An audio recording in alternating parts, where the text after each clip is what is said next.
불빛이 쫙 붕 뜨고 황홀하고 어지럽고 균형을 못 잡고. 구독과 좋아요 꾹꾹 눌러주세요.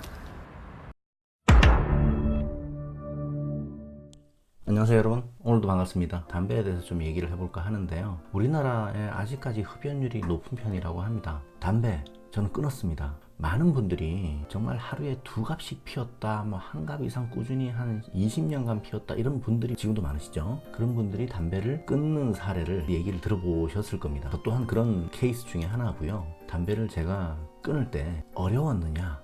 아닙니다. 담배 끊는 거 되게 쉽습니다. 저는 정말 안타깝습니다. 아직까지도 담배를 그렇게 꾸준히 습관적으로 피우시는 분들이 많으시다는 사실, 저는 많은 분들이 금연에 동참을 하시기를 바랍니다. 이 동영상을 클릭을 하신 분들은 본인이 담배를 끊는 거에 대해서도 관심이 있으신 분들, 또는 내 주변 사람들이 어떻게 하면 담배를 끊을 수 있을까, 왜 이렇게 담배를 피는가에 대해서 관심이 있으신 분들 많으실 걸로 보여집니다. 담배를 끊는 것을 어렵게 인식하도록 만드는 사회 풍토, 예전에 담배를 어떻게 시작했는지, 지금 만약에 흡연을 하고 계신 분이라 그러면은 기억이 나실 겁니다. 본인이 첫 담배를 언제 피웠는지 생각해 보십시오. 세상의 모든 사람들은 원래는 비흡연자였다는 거, 담배를 핀다는 행위를 어느 순간부터 시작을 했겠죠. 제 얘기를 좀 말씀을 드리면, 저는 이제 고등학교 졸업하고 재수를 했는데 그 전까지는 안 피웠어요. 저희 집이 어릴 때 쌀집을 하면서 담배도 같이 팔았었습니다. 혼자 있을 때는 쌀도 팔고 담배도 팔고 했었어요. 이렇게 수십 년간 잊고 살았던 장면이 눈앞에 그려지기도 하네요. 그때 당시 이제 한산도 거북선 이런 게 330원, 솔 500원, 그런 시절이었죠. 그때도 집에 혼자 있을 때, 제가 이제 중학생 때였죠, 담배를 필 기회가 있지 않았겠습니까? 사실 솔직히 고백을 하자면 한 번 빨아봤어요. 아무도 없을 때 이제 장난 삼아서. 그 다음에 이제 몇 년 동안 세월이 흐르고 이제 고등학교까지 졸업하게 되고 많은 친구들과 함께 재수학원으로 향하게 됐죠. 그때는 많이 했습니다. 요새도 뭐 많이 하더라고요, 재수를. 그때는 재수학원이 옥상에 가면 담배를 피울 수 있는 그런 학원들이 거의 대부분이었어요. 고등학교 때도 야간 자율학습하면 밤에 쉬는 시간에 운동장에 불빛이 쫙 펼쳐져 있었는데 반짝반짝 담배를 피는 친구들이 운동장에 나와서 핍니다. 재수학원 가니까 옥상에 가면 쉬는 시간마다 담배들을 피는데, 참고로 요새는 재수학원 안에서 담배를 못 피는 걸로 알고 있습니다. 이성교제도 안 될걸요 아마. 쉬는 시간마다 옥상에 가서 담배를 피는데, 저는 그때 당시만 해도 거의 뭐 순백의 영혼과 순수했다는 게 아니고 순진했다는 거죠. 뭘 몰랐으니까. 담배도 안 폈죠. 근데 인생을 살아오시면서 여러분들도 결정적인 순간이 있으셨을 겁니다. 저는 제 인생의 첫 담배를 핀 그 순간이 결정적 순간 중에 하나가 아니었을까 생각이 듭니다. 제가 사서 핀 건 아니고요, 삼수생 형한테 얻어서 피웠습니다. 사실 담배를 안 피는 상태에서 쉬는 시간에 옥상에 올라가서 쉰다는 것은 정말 어려운 일이었습니다.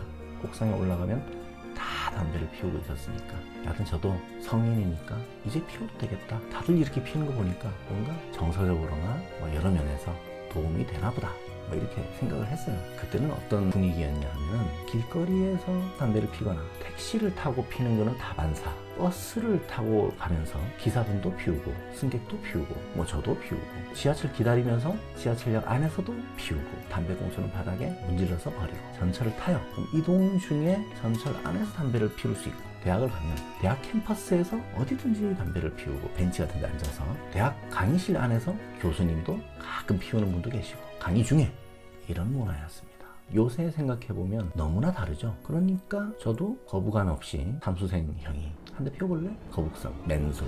여러분 첫 담배를 핀 순간 기억하시나요? 담배 피시는 분들? 첫 담배를요, 입으로만 빨고 내뱉는, 이 입담배가 아니고요, 속으로 깊숙하게 들이쉬는, 이걸 속담배라고 하는데, 처음에 딱 피니까 서 있지를 못하겠더라고요. 어지러워서. 어지러운데 괴로운 게 아니고 뭔가 몸이 붕 뜨는 그런 느낌 있죠. 담배가 매번 필 때마다 그런 기분을 느끼게 해주면 뭐 나쁘지 않겠죠. 붕 뜨고 황홀하고 어지럽고 균형을 못 잡고, 그래서 옥상에서 제가 내려올 때 난간을 붙잡고 한 발자국 내려온 기억이 납니다. 첫 담배를 피고 나서도 계속 안 피면 되는데, 이제 흡연자의 길을 걷게 됩니다. 저는 이제 주로 글로리, 도라지, 지금도 냄새가 기억이 납니다.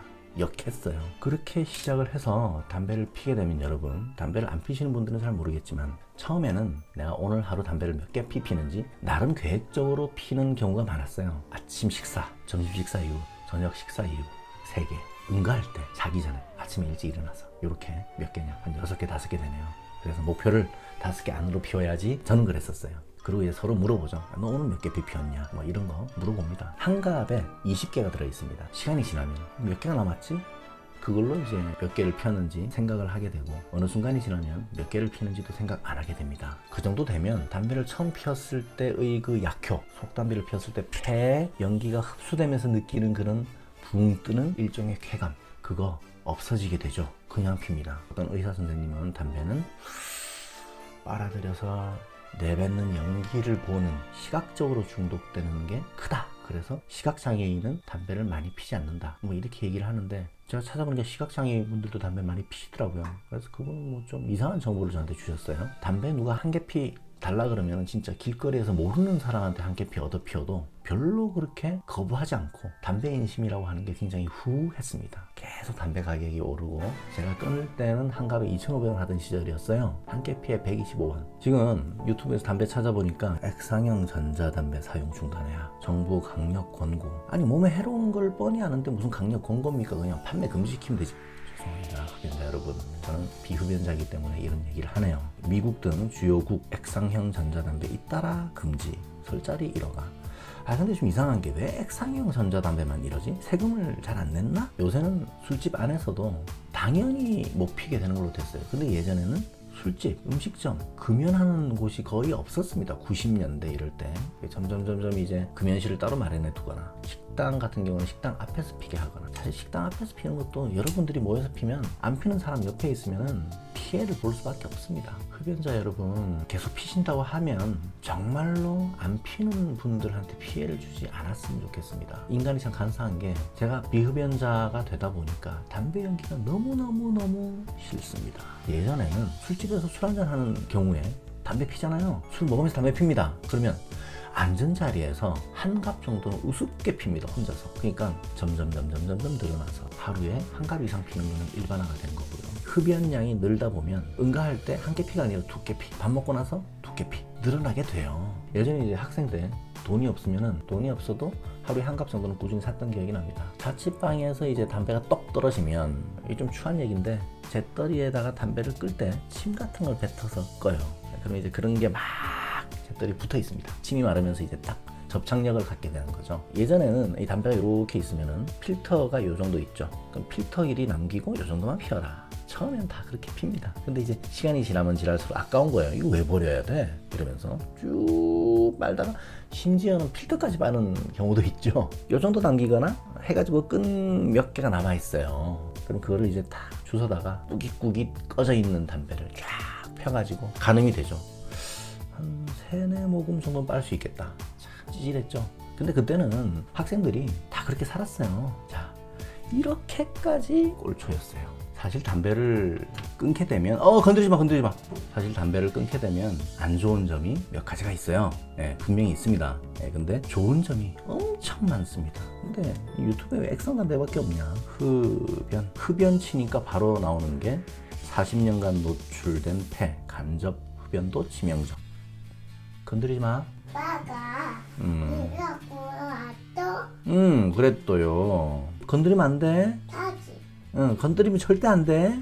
하나, 둘, 셋, 넷.